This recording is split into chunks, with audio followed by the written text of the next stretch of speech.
दोस्तों रात का समय था। प्रतिदिन की तरह आज भी शुभम अपनी बस लेकर कंडक्टर साहब के साथ नीरजपुर गांव की तरफ रवाना हुआ। दरअसल उनकी बस एक प्राइवेट बस थी।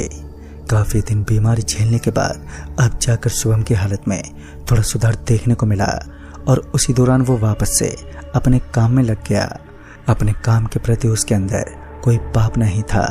वो अपने काम को संपूर्ण एंजॉयमेंट के साथ ही करता था। लेकिन एक दिन उसके साथ कुछ ऐसा हुआ कि उसकी जिंदगी बदल गई। उस रात बस ड्राइव करते वक्त शुभम का गला सूखने लगा और अपने सूखते हुए गले की वजह से उसे पानी की सख्त आवश्यकता थी।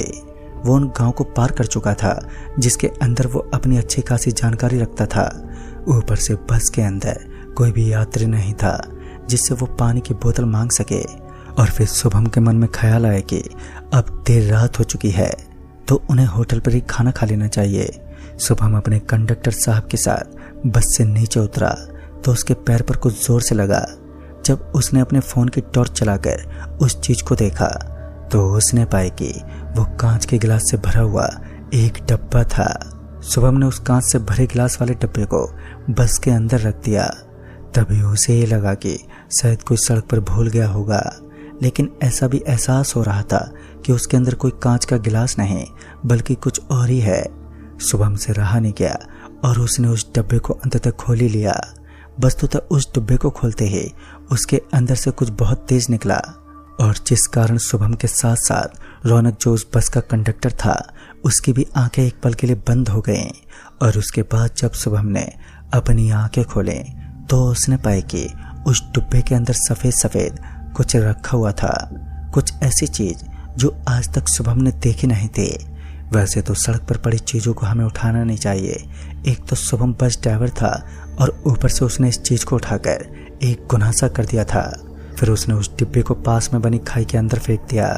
वो खाई इतनी ज्यादा गहरी नहीं थी और जैसे वो डब्बा उस खाई के अंदर गिरा तो एक जोर का ब्लास्ट हुआ और उस ब्लास्ट के साथ ही कुछ बाहर से निकलने लगा।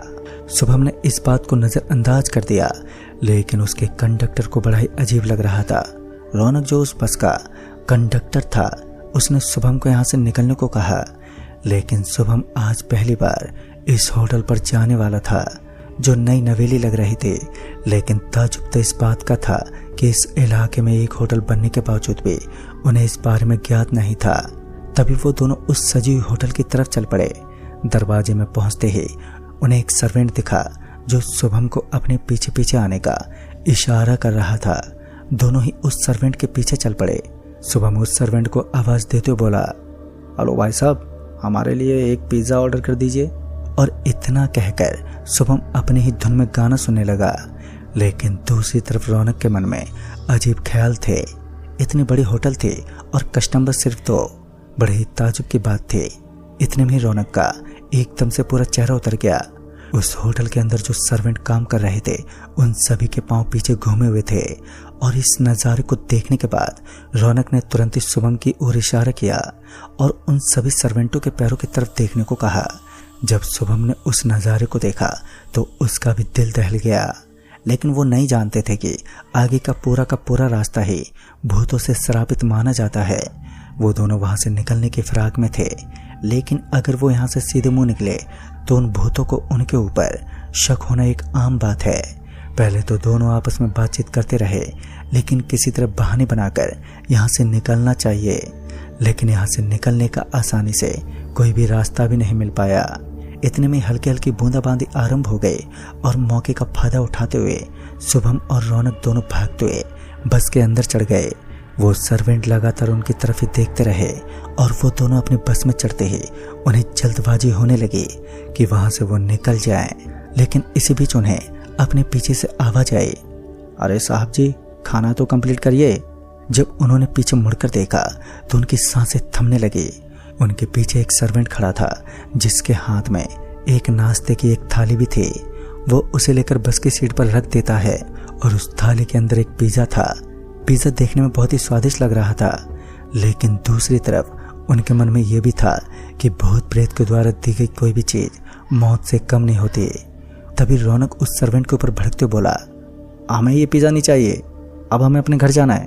इतना बोलते ही उस सर्वेंट ने अपने गुस्से भरे चेहरे से रौनक की तरफ देखना शुरू कर दिया। उस समय रौनक भी आग बबूला हो चुका था, तो उसने उस सर्वेंट को हल्का सा धक्का मार दिया, लेकिन धक्का मारने के बावजूद भी वो अपनी जगह से टस से मस नहीं हुआ। लेकिन बाद में उस सर्वेंट ने एक ही बार से रौनक को चित कर दिया। जैसे ही उसने रौनक को धक्का मारा तो वो सामने वाले कांच से जोर से टकरा गया। जैसे ही रौनक उस कांच से टकराया तो उसके सर से खून बहने लगा और उसी दौरान बस के अंदर कुछ यात्रियों की आवाजें सुनाई देने लगी। ऐसा लग रहा था मानो कि पूरी की पूरी बस यात्रियों से भर गई हो। बस के अंदर मचती हुई इस अफरा तफरी को देखकर जब शुभम पीछे मुड़ा तो उसने देखा कि भूतों से भरी पूरी की पूरी बस बहुत ही ज्यादा डरावनी लग रही थी। पूरी की पूरी बस में कुछ लोग बैठे हुए थे, जिनमें से किसी की आंख फटी हुई थी तो किसी के मुंह से खून बह रहा था। साथ ही ये सब इतना खौफनाक था कि शुभम भी पूरा कांप उठा। अपने दहलते हुए दिल के साथ शुभम को समझ ही नहीं आ रहा था कि वो क्या करे, क्योंकि अब उसका दोस्त, या फिर यूं कहें कि उसका कंडक्टर तो बेहोश होकर नीचे बस में पड़ा था। काफी देर तक सब कुछ एकदम भय में डूब गया, लेकिन उसके बाद जब रौनक को यह एहसास हुआ कि अब यहाँ से निकलने का सही वक्त है, तो उसने जल्दी से अपने आप को संभाला और शुभम के साथ साथ दरवाजा खोलकर वो नीचे कूद गया। नीचे कूदने के बाद उसे शुभम भागते हुए दिखा, जो उस हाईवे पर दौड़ रहा था। रौनक भी उसके पीछे पीछे भागने लगा, लेकिन बस के अंदर तो अब कोई भी नहीं था। सारी की सारी आत्माएं गायब हो चुकी थी। फिर भागने का कोई मतलब भी नहीं था, लेकिन बावजूद इसके भी वो हाईवे पर दौड़ते रहे। वो अपने हाँफते हुए शरीर के साथ काफी दूर आ चुके थे। शुभम एक पेड़ के नीचे बैठकर रौनक का इंतजार करने लगा। जब दोनों एक जगह पर मिले तब जाकर उन्हें चैन की सांस मिली। शुभम किसी पत्थर की मूर्ति की तरह उस पेड़ के नीचे बैठा हुआ था। रौनक ने जैसे उसके कंधे पर अपना हाथ रखा तो उसके शरीर के अंदर एकदम से सनसनी सी मचने लगी। असल में उसके सामने बैठा ये शख्स शुभम नहीं था, बल्कि कोई शैतान था, जिसकी चमड़ी एकदम गंदी और बदबू मार रही थी। उसी वक्त रौनक को पीछे से आवाज आई, वहां मत बैठ, वो तुझे मार देगा। और जब रौनक पीछे मुड़ा तो पसीने से लथपथ और डर से भी डरा हुआ शुभम तो उसके पीछे था। फिर उसके सामने बैठा ये शख्स कौन था? जब उसने अपनी गर्दन ऊपर उठाई तब जाकर रौनक को एहसास हुआ कि उसके सामने शुभम नहीं, बल्कि उसकी मौत बैठी है। ये तो वही सर्वेंट था जिसके चेहरे पर टांके लगे हुए थे और काला काला बदन जोरों से सड़ रहा था। अपने चेहरे से एक गंदी सी स्माइल देते हुए उसने झटके से रौनक की गर्दन पकड़ ली और उसे घसीटने लगा। रौनक जोर जोर से चिल्लाए चीखा, लेकिन उसकी मदद करने कोई नहीं आया। और इस बात से ये साफ हो रहा था कि इस इलाके में चारों तरफ किसी भी इंसान का वास नहीं है। अपने आप को छुड़ाने के लिए रौनक ने अहम भूमिका निभाई और किसी तरह अपने आप को बचाने में सफल हुआ और सबसे पहले अपनी रक्षा करते हुए वो वहां से भागने लगा। अपने आप को छुड़ा पाने में तो वो सक्षम था, लेकिन जब उसे अपने पीछे भूतों की एक टोली आती हुई दिखी तब उसकी सांसें उखड़ने लगी और अब उसको ये यकीन हो रहा था कि असल में इस दुनिया में भूतों का अस्तित्व होता है। तभी दूसरी तरफ शुभम भी पूरी तरह बेचैन था। बीच रास्ते में पड़ा शुभम भी दर्द से करा रहा था। दरअसल शुभम पर भी किसी बुरी शक्ति ने वार किया था, जो इस समय अदृश्य थी। सही समय पर रौनक ने उसे भी संभाल लिया। शुभम सही सलामत तो बच गया, लेकिन बस के अंदर जाना मुसीबत मोल लेने से कम नहीं था।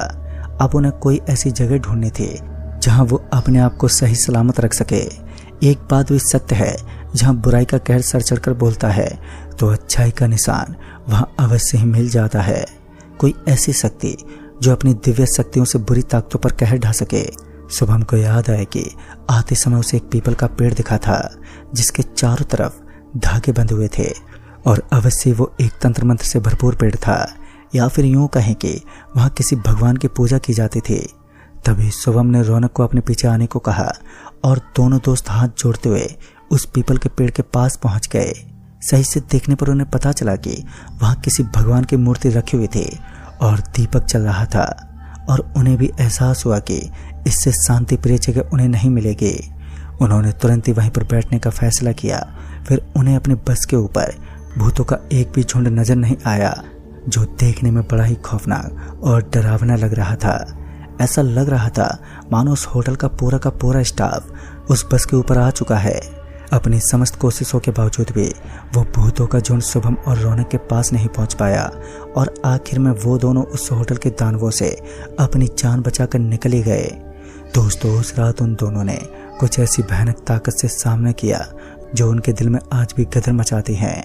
बाद में उन्हें पता चला कि सालों पहले उस होटल के अंदर आग लग गई थी और उस आग के दौरान पूरा होटल जलकर राख हो गया।